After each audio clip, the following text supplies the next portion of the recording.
ਅੱਗ ਦਾ ਸੜਿਆ ਤੇ ਸੱਪ ਦਾ ਡੰਗਿਆ ਬਚ ਸਕਦਾ ਏ, ਪਰ ਇਸ਼ਕ ਦਾ ਡੰਗਿਆ ਕਦੇ ਨਹੀਂ ਬਚਦਾ।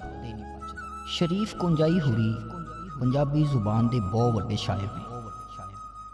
ਉਹ ਕਹਿੰਦੇ ਨੇ ਕਿ ਹੁਣ ਫਿਰ ਪ੍ਰੀਤਾਂ ਪਾਈਏ, ਫਿਰ ਆਸਾਂ ਨੂੰ ਪਾਣੀ ਲਾਈਏ, ਫਿਰ ਆਪੇ ਵਿੱਚ ਰਲ ਮਿਲ ਜਾਈਏ।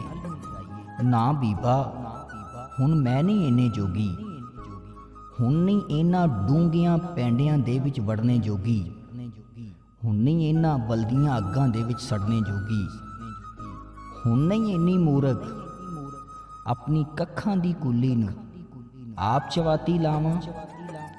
ਪਿਛਲੀਆਂ ਗੱਲਾਂ ਐਵੇਂ ਛੇੜੇ ਖਿੰਨੂ ਵਿੱਚੋਂ ਲੀਰਾਂ ਨਿਕਲਣ, ਤੇਰੀਆਂ ਕੀਤੀਆਂ ਯਾਦ ਨੇ ਮੈਨੂੰ ਭੁੱਲਦੀਆਂ ਭੁੱਲਦੀਆਂ ਭੁੱਲਣ। ਜਦ ਹੁਣ ਦਿਲੋਂ ਮੁਕਾਈ ਅੜਿਆ ਕੀ ਮੁੜ ਕਰਨੀ ਸੁਣਨੀ, ਰਾਹ ਭਲਾ ਹੁਣ ਕਾਹਨੂੰ ਪੁੱਛੀਏ। ਪਿੰਡ ਨਹੀਂ ਜਦ ਜਾਣਾ ਜੱਟ ਨੂੰ ਭਾਰ ਜੇ ਸੁੱਟਣਾ ਹੋਵੇ, ਪਹਿਲਾਂ ਕਾਹਨੂੰ ਚਾਹਨਾ। ਨਾ ਹੁਣ ਬੀਬਾ ਮੈਂ ਨਹੀਂ ਇੰਨੇ ਜੋ